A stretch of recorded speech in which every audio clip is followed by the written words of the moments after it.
Bonjour à toutes et à tous, je suis ravie de vous accueillir aujourd'hui pour ce webinaire de la CCI France-Suisse consacré au secteur de l'aménagement urbain en Suisse qui est en plein essor et qui offre de nombreuses opportunités pour les entreprises françaises du secteur.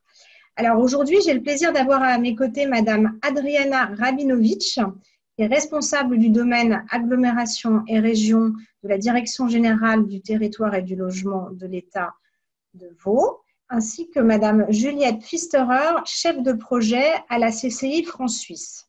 Alors, vous avez à disposition une petite chatbox qui vous permettra de poser vos questions au fil de l'eau et que nous traiterons en fin de webinaire. Alors, au sommaire de ce webinaire, nous allons évoquer tout d'abord quelques fondamentaux suisses, puis je laisserai la parole à Madame Adriana Rabinovic. Ensuite, Juliette Pfisterer vous parlera des différentes opportunités du secteur sur le marché suisse. Nous vous présenterons brièvement notre organisation et ensuite, il y aura un temps de questions-réponses. Voilà, donc je vous propose de démarrer tout de suite avec quelques fondamentaux suisses qui sont essentiels quand vous approchez et vous souhaitez vous développer sur le marché suisse. Slide suivante. Voilà. Alors, la Suisse, c'est une confédération, c'est un pays, on pourrait presque dire qu'il y a 26 Suisses dans un seul pays, puisque la Suisse est divisée en 26 cantons, avec des spécificités linguistiques qui sont extrêmement marquées, puisque vous le voyez sur la carte, la couleur bleue qui ressort de manière assez évidente, puisque à 60%, l'allemand est parlé sur le territoire suisse, puis le français, l'italien et le romanche. Donc, vous avez déjà ce multilinguisme, ces différences culturelles qui cohabitent au sein d'un même pays et qui confèrent à la Suisse une identité nationale extrêmement forte. Alors, la Suisse, comme vous le savez, est un pays ami et voisin, mais ne fait pas partie de l'Union européenne. Elle a sa propre monnaie, ses propres règles, sa propre fiscalité. Même, on peut dire, elle est divisée par canton. Même si nous avons un accord de libre circulation des marchandises avec l'Union européenne, elle a des spécificités qui sont très fortes. Et notamment, lorsque vous exportez en Suisse, vous avez des droits de douane qui sont importants, et ainsi que pour le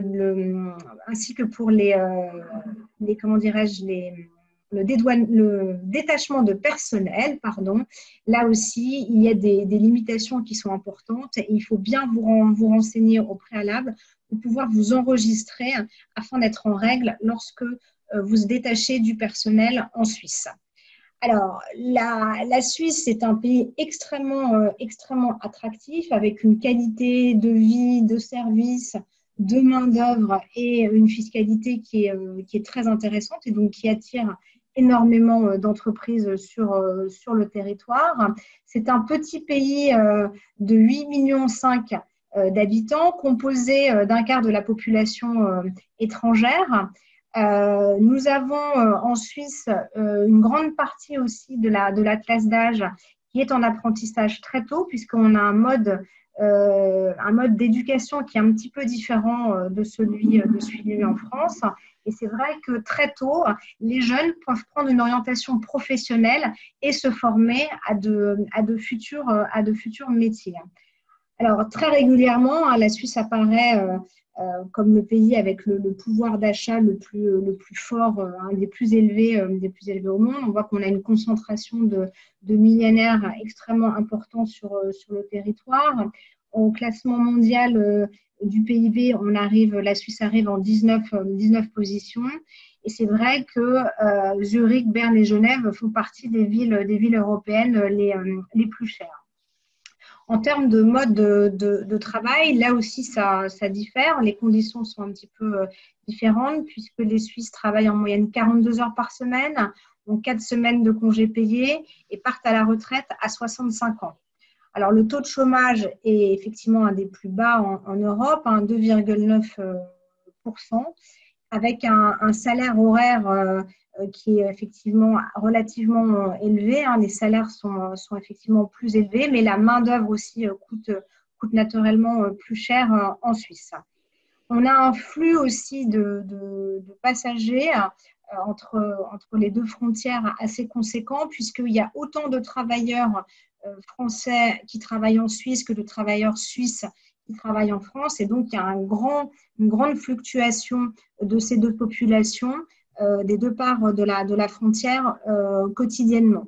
La Suisse est également très réputée pour son innovation. Elle est extrêmement tournée vers l'international. Elle ne dispose pas de frontières maritimes, donc elle est très tournée vers ses voisins, qui sont aussi ses principaux partenaires commerciaux, comme la France et l'Italie. Et le tissu industriel, économique, est majoritairement composé de PME, c'est-à-dire des entreprises moins de 250 salariés. Slide suivante, s'il vous plaît. Voilà, alors, quand vous abordez le marché suisse, c'est vrai que c'est un marché qui est particulièrement mature et très exigeant.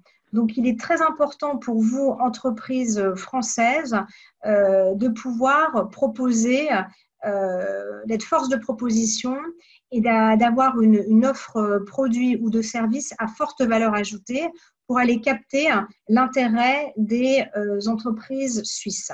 Alors, pour cela, on vous recommande, on vous incite vivement à pouvoir vous équiper d'outils marketing, mais aussi d'aide à la vente qui soient naturellement qualitatifs, le plus précis possible, d'avoir des supports de communication qui soient adaptés à ce que je disais à l'instant, à tout ce marché très, très atypique, multiculturel, multilinguistique. Si vous vous implantez dans le canton de Vaud, ça ne sera pas la même démarche que si vous vous implantez dans le canton de Berne. Donc, il faut véritablement adapter vos outils, votre communication. Et c'est vrai qu'on a vu que la Suisse alémanique, qui est véritablement le cœur économique de la Suisse, c'est très important et ça sera extrêmement mieux perçu si vos outils sont traduits en allemand.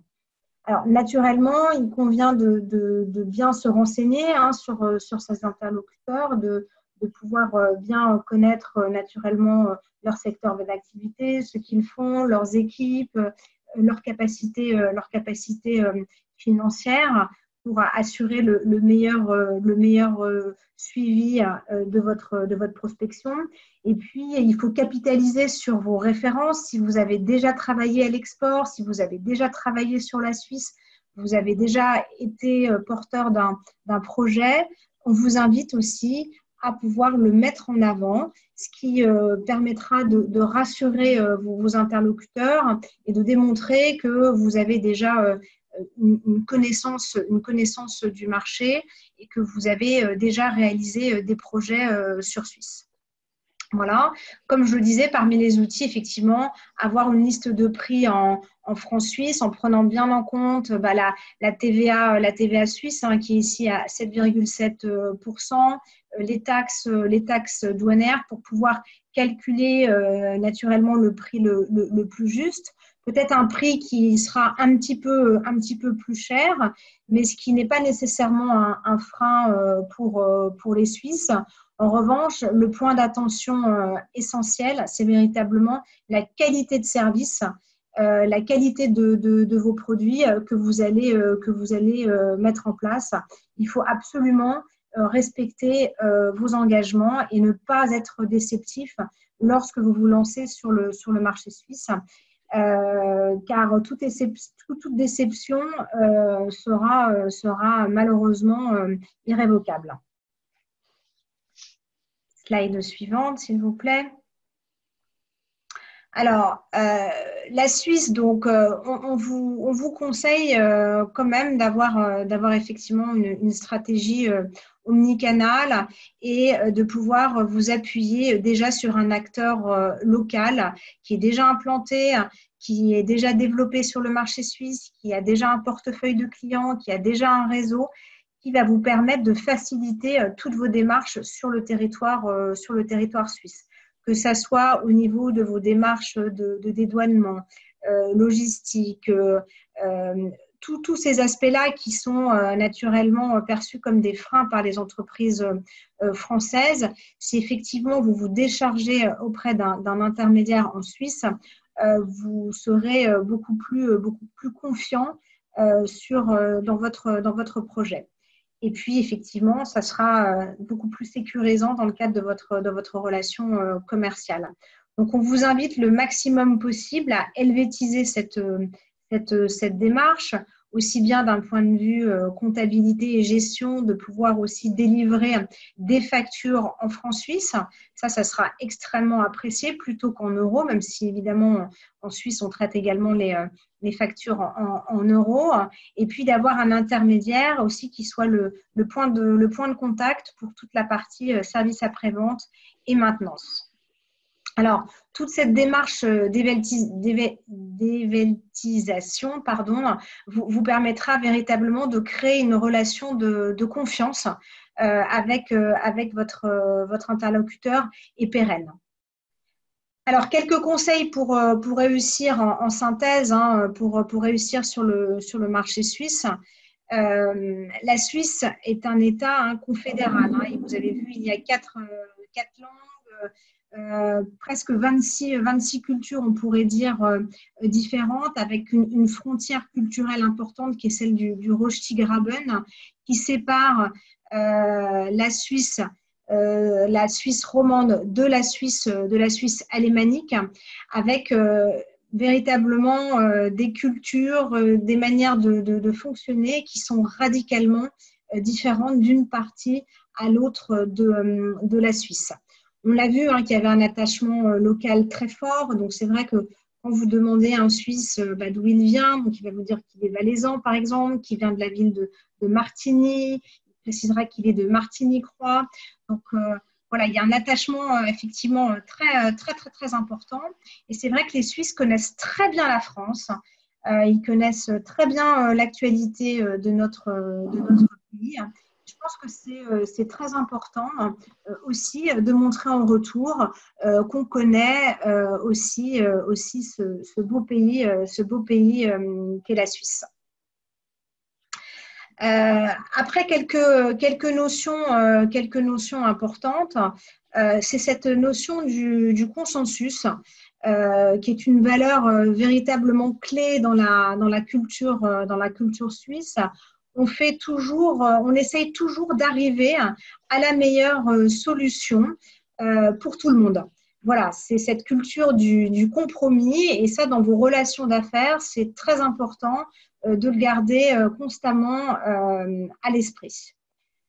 Que ça soit d'ailleurs dans vos relations d'affaires, ou je dirais même au quotidien, c'est vraiment une des particularités de la Suisse. Alors, c'est vrai que quand vous êtes en rendez-vous avec un interlocuteur, là aussi, on a pu observer, tout ça, c'est des retours terrain qu'on a recueillis depuis de longues années d'expérience du marché suisse. C'est vrai que l'attitude des Français peut être parfois perçue comme très conquérante, d'arriver effectivement en terrain conquis. Donc, c'est vrai que la notion d'humilité est très importante aussi.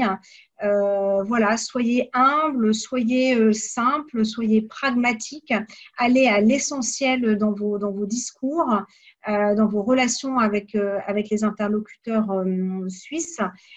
Soyez également ponctuel. Ça, c'est la notion de l'heure est également essentielle. Je vois que Madame Rabinovitch, vous souriez à ce que je dis, mais c'est vrai, on n'est pas. Il y a le fameux quart d'heure de politesse en France, mais en Suisse, voilà, il n'est pas perçu de la même manière. Donc, c'est pour ça qu'il est très important. Et ces premières impressions, elles sont essentielles véritablement pour nouer un climat de confiance avec vos interlocuteurs. Et puis, la Suisse est un pays de réseau. Donc voilà, il y a énormément de réseaux en Suisse, que ce soit dans le domaine du sport, de la culture, des affaires, des associations professionnelles. C'est un pays corporatiste où les réseaux jouent un rôle véritablement essentiel. Donc ça, il ne faut pas l'oublier. C'est pour ça que si effectivement demain, dans le maillage de votre projet, il y a une défaillance et que vous n'apportez pas satisfaction, c'est vrai que là, ça risque d'être compliqué ensuite pour vous de poursuivre sur le marché suisse parce que tout se sait. Et après, vous aurez une image qui ne sera pas forcément très positive. Voilà, et puis enfin, un dernier conseil, ne restez pas trop franco-français, il faut se mélanger, il faut aller rencontrer effectivement les Suisses, les différents étrangers qui sont effectivement implantés en Suisse. Les relations sont longues à bâtir, c'est vrai que les choses vont plus lent, mais je crois qu'il faut réussir à se projeter sur le long terme lorsqu'on entame une, une implantation en Suisse, que ce soit dans le cadre d'un projet ou de la création d'une filiale, par exemple, sur le territoire suisse. Je crois qu'il faut véritablement vous dire que le cycle de développement va être un petit peu plus long, mais la relation sera extrêmement qualitative et sur le long terme, vous serez extrêmement gagnant. Donc tout ça, ce sont effectivement voilà, des conseils pour que vous puissiez effectivement être le plus armé possible dans votre relation d'affaires avec les interlocuteurs suisses. Voilà ce que je pouvais vous dire sur la partie conseil. Je vais laisser donc la parole pour qu'on rentre à Madame Rabinovitch pour qu'on rentre un petit peu plus dans le détail et dans le secteur qui nous intéresse aujourd'hui. Voilà, merci beaucoup Claire pour surtout cette introduction absolument, quand on l'entend, vraiment remarquable. Je trouve que sont pointés vraiment des aspects de la culture que j'ai apprises parce que mon accent effectivement me dénonce clairement. Ça fait 30 ans que je suis en Suisse, je suis devenue suissesse par naturalisation et je suis née à Buenos Aires en Argentine. Donc effectivement, de dire que c'est que la culture m'était éloignée profondément quand je suis arrivée. Alors, merci aussi au CC France Suisse de cet intérêt que vous portez un peu à nos activités qui peuvent, quand on ne connaît pas effectivement, nos projets peuvent paraître un petit peu lourds puisqu'on travaille effectivement dans une administration cantonale. Alors, on peut passer peut-être à la diapositive suivante, s'il vous plaît. Je vais vous parler des projets d'agglomération. Pourquoi des projets d'agglomération? Parce que ce sont aujourd'hui un petit peu des projets phares qui s'inscrivent dans une politique fédérale dans laquelle on cherche vraiment à un développement coordonné, dynamique des différents volets qui relèvent du développement territorial, mais notamment de mettre en relation toute la problématique de la mobilité, de l'accessibilité par différents moyens de transport, qu'ils soient publics ou privés, ou individuels, comme on dit, et aussi tout le développement territorial. Donc, très rapidement, pour que vous ayez un peu une vision, ça c'est vraiment tous les territoires de la Suisse, la notion d'agglomération, c'est la notion d'un territoire fonctionnel. Donc, il y a beaucoup de choses, effectivement, qui ont été dites auparavant. C'est un pays fédéral, mais c'est aussi un pays où la notion, en tout cas dans le canton de Vaud, la région comme on la connaît en France n'existe pas. La région comme unité politique ou administrative, on n'a pas cet échelon au canton de Vaud. Il y a aujourd'hui 49 projets d'agglomération. Ce sont 6 millions d'habitants qui vivent dans le périmètre d'un projet d'agglomération ou dans le périmètre d'une agglomération. Et on parle à ce jour de 7 milliards d'investissements de la Confédération au titre justement de financement, de cofinancement fédéral pour des mesures de mobilité, pour des infrastructures. Si on passe à la diapositive suivante, là je vais me centrer un tout petit peu sur les cantons de Vaud. Pour vous dire que sur le territoire vaudois, nous avons à ce jour 5 projets d'agglomération. Ils occupent 5% du territoire, donc la surface du canton, mais ils accueillent 60% de la population et 70% des emplois, c'est-à-dire ces 5 tâches un petit peu orange que vous voyez. Les territoires sont un peu plus larges, mais ce sont les territoires de projet.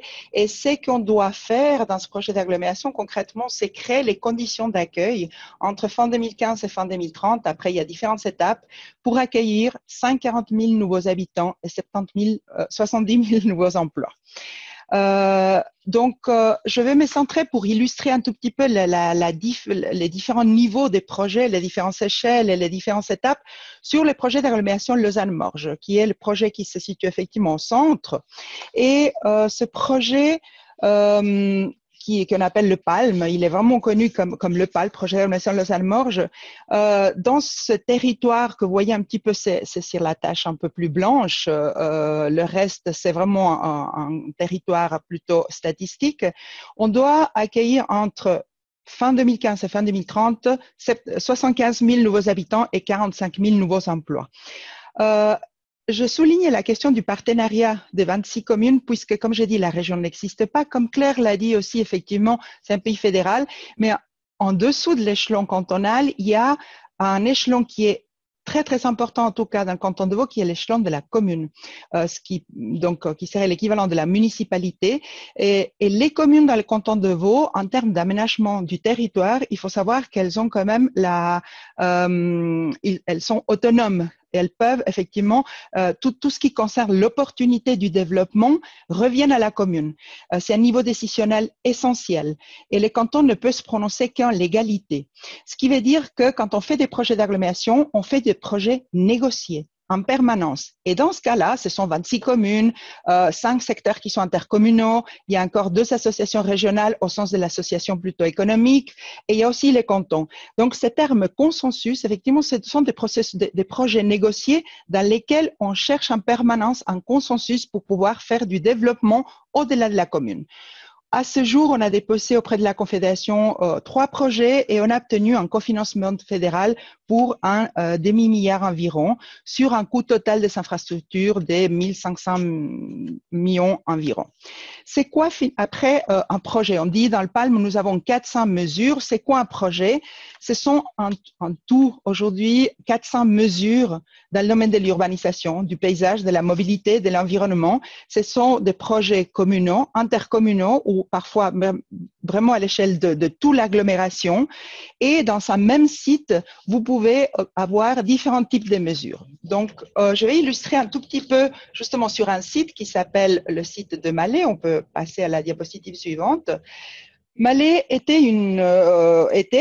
une fiche industrielle et ferroviaire qui était sous-exploitée et que lorsqu'on a élaboré les premières générations de ce projet d'agglomération, on a identifié tous ces secteurs comme un vaste secteur, comme cette friche industrielle qui pouvait vraiment avoir des potentiels de développement très importants.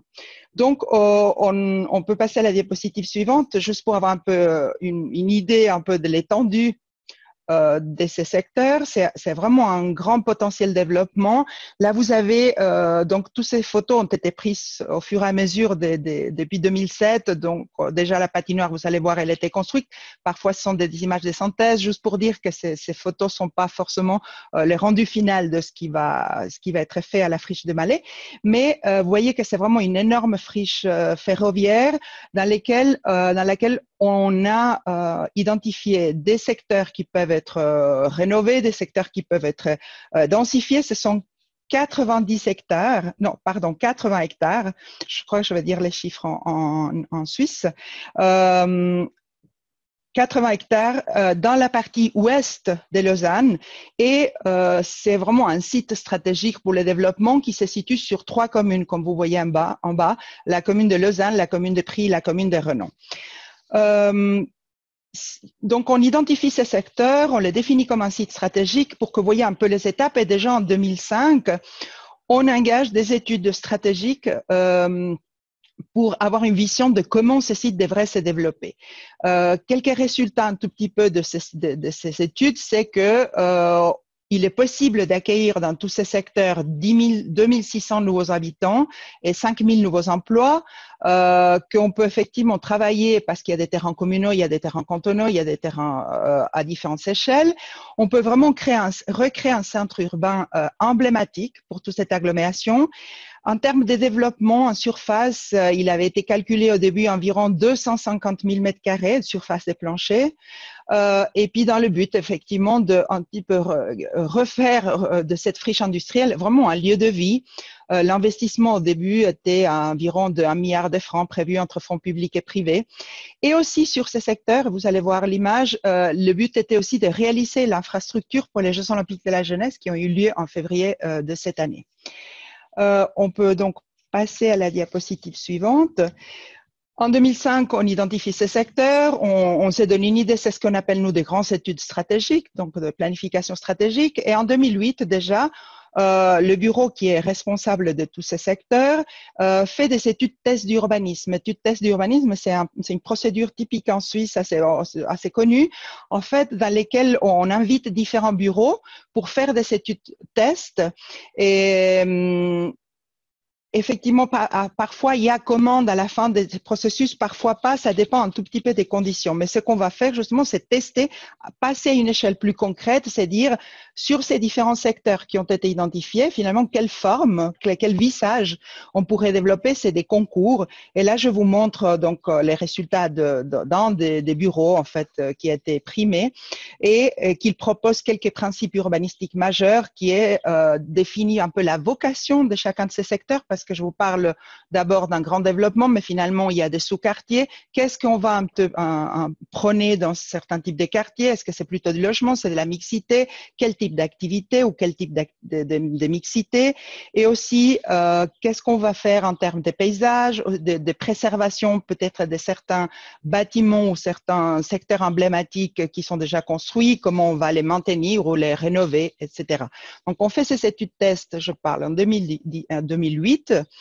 Et après, on peut passer à la slide suivante. On va passer dans tous ces types de processus, on va de ces macro-planifications stratégiques, on va commencer à traduire toutes ces idées qui résultent plutôt des concours d'architecture, des grandes planifications stratégiques. On va commencer à les traduire dans ce qu'on appelle, nous, les instruments d'aménagement du territoire.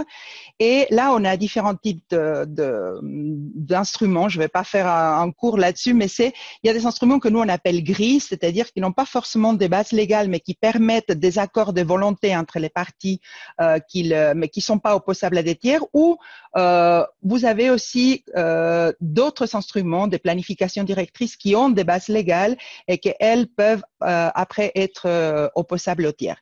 Là, juste deux images d'un petit sous-secteur, effectivement, bon, c'est pas un petit, d'un secteur de tout ce que je vous ai montré de la friche de Malais, qui a fait l'objet d'un concours international d'urbanisme.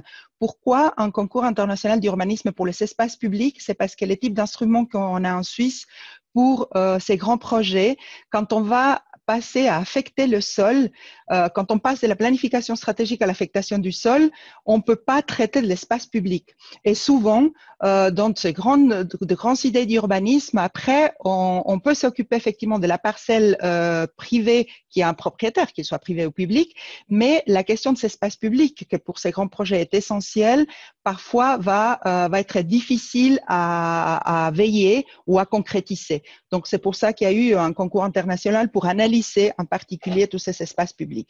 Et ensuite, ça a donné lieu effectivement à un plan directeur qui s'appelle un schéma directeur intercommunal des Malais, dans lequel déjà on va dire un petit peu comment on va proposer d'affecter le sol concrètement sur les différentes parcelles ou sur les différents secteurs. Pourquoi je vous dis tout ça? Et en dessous, vous voyez des différentes années, différents noms. C'est parce que pendant tous ces processus, ce que nous on fait, c'est que ça soit nous canton, nous bureau intercommunal, on va faire appel à des bureaux d'études. Et souvent dans ces bureaux d'études, plus on est dans l'échelle stratégique, effectivement, et puis qu'on va chercher un peu l'ouverture des idées, il y a des possibilités, ça je vais résumer un petit peu à la fin, il y a des possibilités effectivement en association avec des groupements de pouvoir contribuer et participer à l'élaboration de ces études stratégiques qui se font selon différents types de marchés, différents types de mandats. Donc, on peut passer à la diapositive suivante. En 2012 déjà, on va inaugurer justement une nouvelle halte, ça, parmi tout ce qui était décidé de faire, on a eu l'opportunité de pouvoir développer une nouvelle halte ferroviaire qui fait partie de tous les réseaux régionaux qu'on appelle, qui est la halte de Prix-Malais. Et cette halte a pu bénéficier des cofinancements fédéraux aussi, avant qu'on ait mis en place toute cette politique fédérale des projets de réglementation, ce qu'on a appelé des projets urgents. Et puis, le cofinancement fédéral était des 40 millions sur un coût total environ de 80 millions. Valeur 2015, 2005, pardon, sans TVA. Donc, ne prenez pas ces chiffres comme de l'argent comptant, puisqu'effectivement, ces calculs se font selon des benchmarking un petit peu particuliers. Et puis, en 2015, le site a été labellisé comme un site à 2000 watts, il me manque un zéro, donc qui est effectivement un objectif important de tous les projets qu'on développe actuellement. Si on passe à la slide suivante, comme je vous avais dit, l'un des objectifs était aussi de pouvoir accueillir les Jeux olympiques de la jeunesse. Et là, vous voyez un peu une photo de ce qui est devenu actuellement la Vaudoise Arena, qui est le centre. Avant, c'était une patinoire importante, mais elle ne pouvait pas accueillir les Jeux olympiques. Donc, en 2014,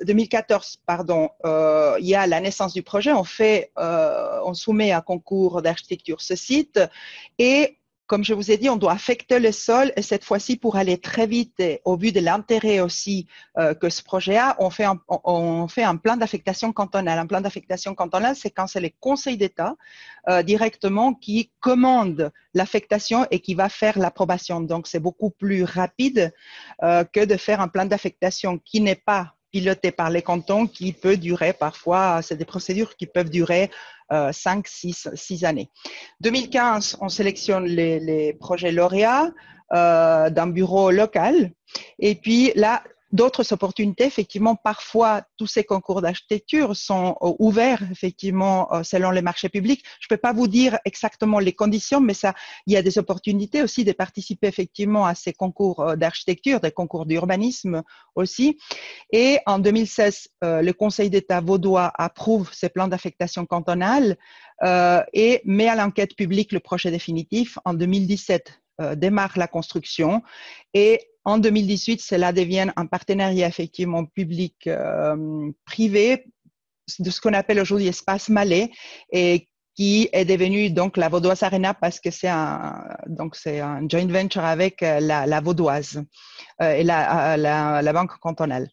Donc ensuite en 2019, premier match de Lausanne Hockey, qui est très connu ici, donc un match assez emblématique. Et puis, en 2020, on accueille les Jeux olympiques de la jeunesse.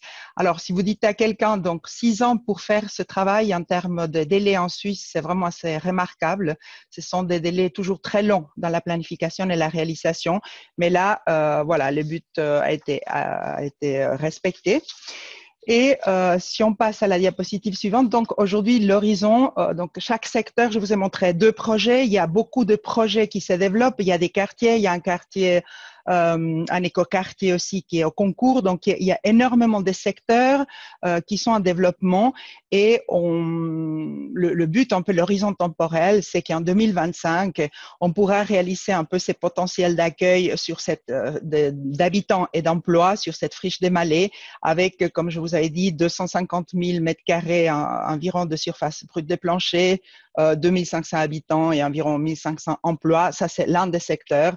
Donc, il y a beaucoup, si vous parcourez un tout petit peu les différents sites Internet, vous verrez qu'il y a différents labels. Il y a Malais Gazomètre, il y a Malais Centre, il y a Malais Gare. C'est-à-dire, ce sont tous les sous-secteurs qui après deviennent quartiers jusqu'à ce que on va à la construction des différents projets qui se construisent dans cette friche. Ça, c'est une friche. Il y en a énormément. Donc, pour vous dire, si je remonte en généralité, vous pouvez aller jusqu'à une piste cyclable comme ouvrage qui fait partie d'un site plus important, qui fait partie d'une friche et qui fait partie encore d'une région et d'un projet d'agglomération. Tout ceci est coordonné dans chaque projet d'agglomération qui est présenté à la Confédération tous les 4 ans pour obtenir des cofinancements fédéraux pour les infrastructures de transport. Voilà, donc si vous souhaitez aller un peu plus loin, j'ai mis quelques références. Simplement, il y en a beaucoup. Une fois que vous commencerez à aller là, vous allez voir que tous les sites sont un peu mis en réseau et vous pouvez trouver énormément d'informations sur les différentes échelles des projets, processus et partenaires qui sont impliqués. Merci beaucoup, Madame Rabinovitch, pour ce témoignage et ce partage de projets fort intéressant. Vous êtes dans une région qui est extrêmement dynamique avec plein de développements et d'évolutions qui sont en cours. Là, je vous propose qu'on reparte sur un aspect un peu plus pragmatique des différentes opportunités d'affaires en Suisse, avec donc Juliette Pfisterer, qui est chef de projet à la Chambre de commerce France-Suisse. Merci beaucoup Claire, merci Madame Rabinovitch pour cette présentation très intéressante. Donc effectivement, comme indiqué par Claire, je vais présenter les opportunités d'affaires en Suisse dans le secteur urbain, puisqu'effectivement, la CCI France-Suisse organise sa première rencontre d'affaires franco-suisse sur la thématique de l'aménagement urbain. Donc, l'objectif premier de cette manifestation est de pouvoir mettre en relation des décideurs suisses du monde urbain avec donc des prestataires fournisseurs français qui sont actifs dans ce milieu-là. Donc, on a donc deux profils différents. Donc, d'un côté, les Suisses. Donc, ce sont des architectes communales, des architectes urbanistes, également des entreprises générales de construction, les grands noms comme Implenia, Steiner, Losinger Marazzi, ou bien aussi des régies publiques comme les CFF. Et puis, d'un autre côté, donc, les Français qui sont qui proposent du mobilier de repos, des équipements d'éclairage public, matériel d'information, de communication, aires de jeu, enfin vraiment tout ce qui touche finalement au paysage urbain. Un petit mot sur le format de cet événement qu'on organise très régulièrement sur différentes thématiques. Donc, elle va se dérouler sur une journée entière avec une première partie, une matinée de cycle de conférences, de prise d'informations à destination des entreprises françaises, et puis donc l'après-midi entièrement dédié au rendez-vous B2B entre les Français et les Suisses. Donc là, sur cette slide, on a vraiment le programme pour cet événement. Donc on débutera la journée à 10h, et puis les conférences débuteront à 10h30 par d'abord une présentation sur les aspects réglementaires. Donc vraiment toutes les questions sur le détachement du personnel, la TVA, représentation fiscale, ce dont Claire en a parlé ultérieurement, donc qui sont des questions assez basiques finalement, mais primordiales pour vendre en Suisse. Ensuite viendra un témoignage de la société ProUrba, actif bien évidemment dans le mobilier urbain, qui témoignera sur son implantation en Suisse, qui est déjà là depuis quelques années. Et puis, on terminera ce cycle de conférences par une table ronde d'experts suisses qui témoigneront sur des projets urbanistiques en Suisse. Ensuite, le déjeuner de networking, qui est là également un moyen de pouvoir discuter de façon informelle avec tous les participants. Et puis, donc, ce volet business, cet après-midi entièrement dédié au rendez-vous B2B avec les décideurs suisses par tranche de 30 minutes, sachant que on va dire la particularité est que ces rendez-vous seront préqualifiés, les participants vont pouvoir interagir via une plateforme sur Internet et donc avoir un agenda personnalisé le jour J. Voilà. Donc, on peut passer à la slide suivante. Donc, voilà à peu près en quelques minutes une présentation de cette première rencontre d'affaires qui promet d'être riche en informations. En tout cas, la phase d'inscription est toujours ouverte. Nous avons encore quelques places. Donc, si vous êtes intéressé, n'hésitez surtout pas à me contacter. À la fin de cette présentation, il y aura mes coordonnées. Je serai aussi disponible à la fin du webinaire pour répondre à des questions à chaud si vous le souhaitez.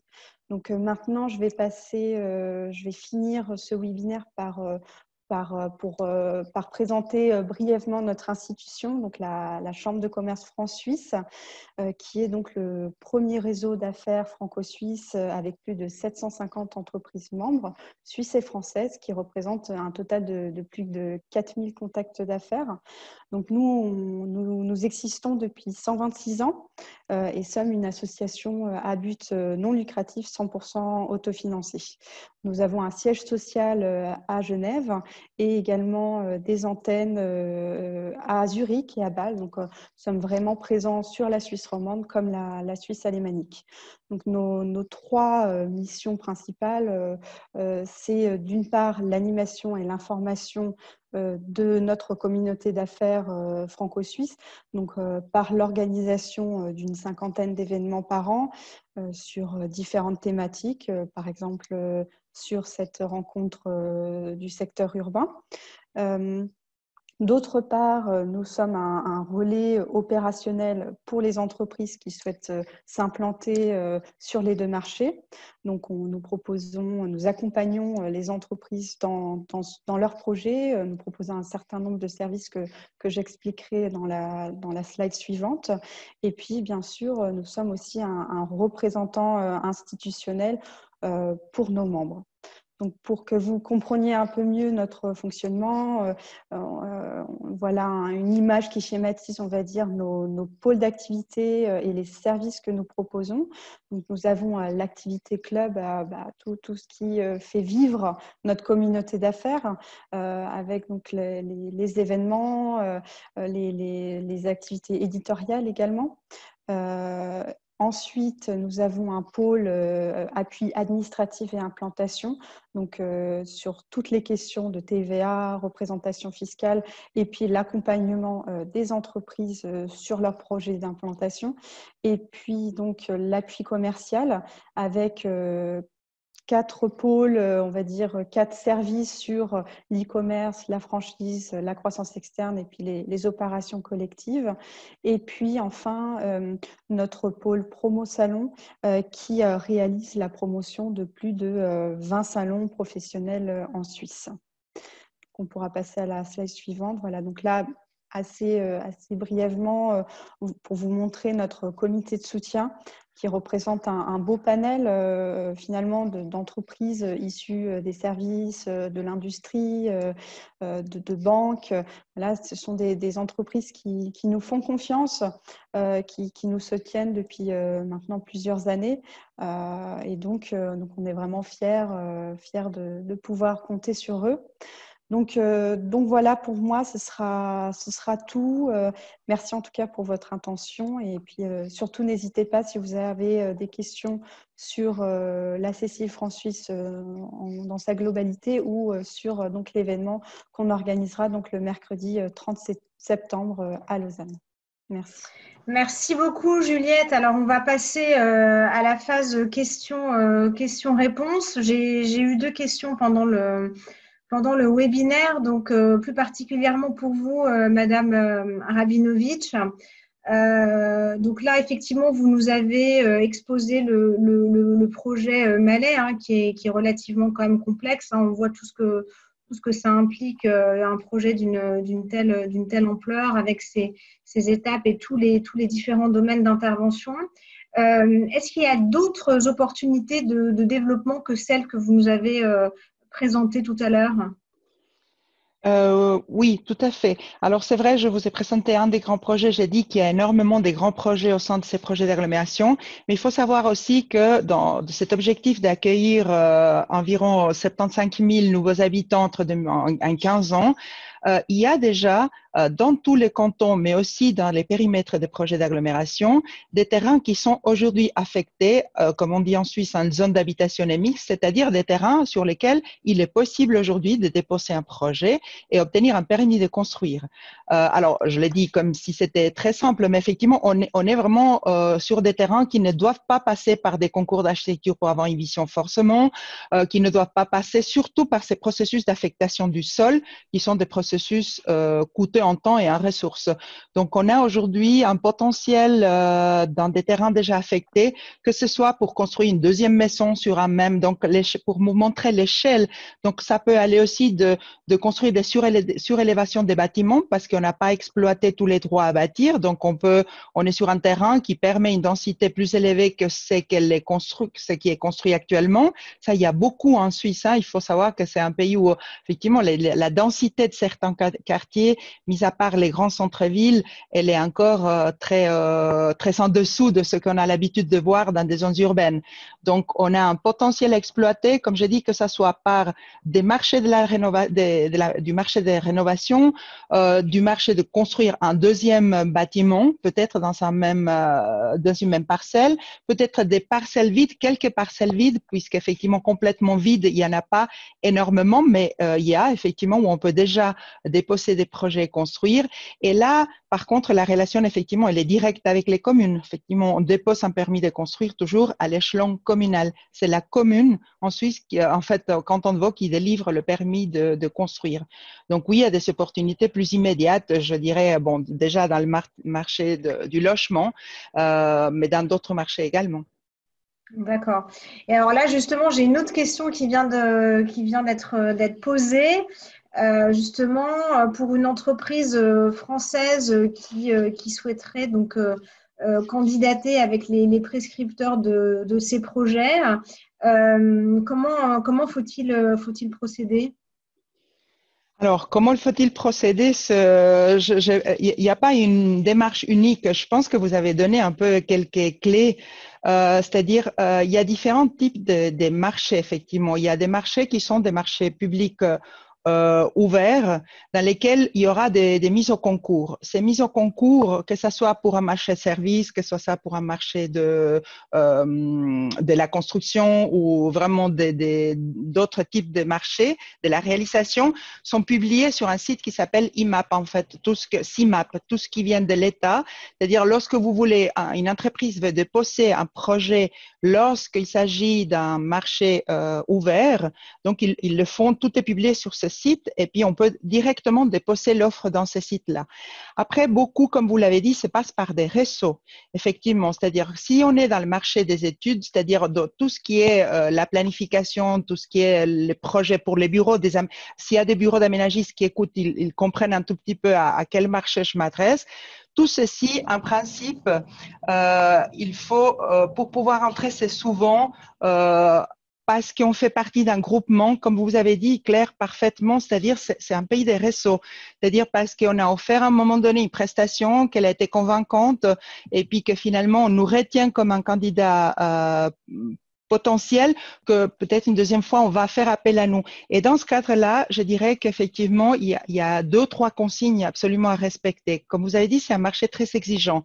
Qu'est-ce que dans le domaine de l'aménagement du territoire exigeant veut dire? Il faut démontrer une connaissance du marché local, une connaissance des exigences. C'est-à-dire, on a des normes, on a des procédures, on a des processus qui sont différents.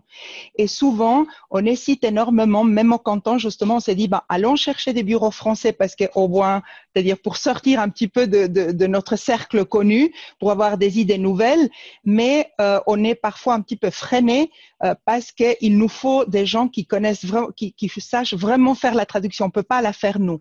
Donc, qui connaissent.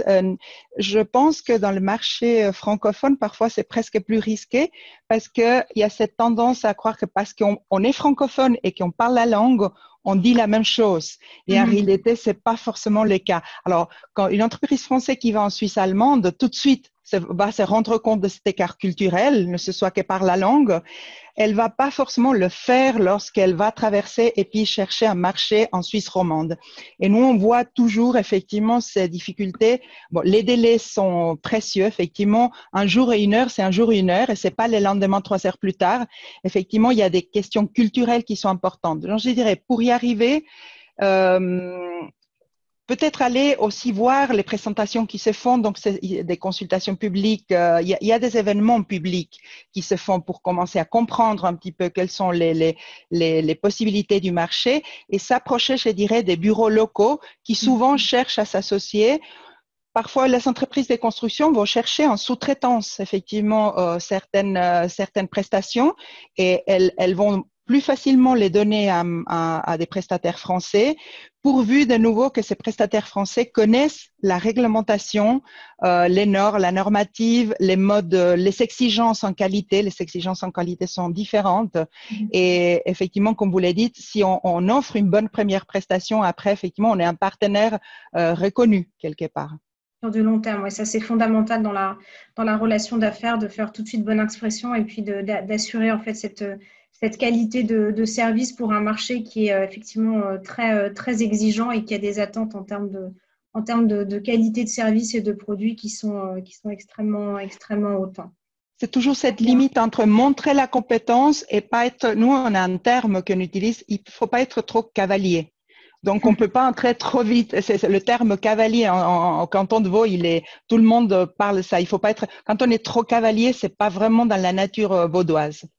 Non, c'est sûr, mais ça l'est pas tellement non plus, je dirais, dans la culture suisse, donc à la culture suisse non plus. Donc c'est vrai que c'est effectivement important de prendre son temps et de s'armer de patience, et d'où aussi la nécessité de se faire accompagner par des experts locaux, hein, véritablement lors d'une implantation ou de développement d'un projet en Suisse. Ça, on vous le recommande très fortement. Je pense que voilà, merci beaucoup en tout cas Madame Rabinowicz. On arrive à la fin de ce webinaire. Donc on a vu l'attractivité du marché suisse, hein, qui offre un fort potentiel, qui est porteur de véritablement de très beaux projets innovants, performants dans le domaine de l'aménagement urbain, hein, qui laisse entrevoir des perspectives qui sont extrêmement encourageante pour l'avenir. Voilà, on a essayé pendant ces 45 minutes de vous donner un aperçu un petit peu plus précis du marché suisse, de ses spécificités interculturelles, des nouveaux projets qui sont en train de naître et de se développer sur le marché. Juliette et moi-même, on reste à votre disposition, hein, si vous avez des questions un petit peu plus précises, si vous voulez aller un petit peu plus loin dans la discussion, on est volontiers à votre écoute. Le webinaire a été enregistré, donc j'imagine qu'il sera également disponible en replay sur la plateforme du Booster Forum. Voilà, je vous souhaite à toutes et à tous une excellente après-midi et à très bientôt. Au revoir. Merci beaucoup. Au revoir.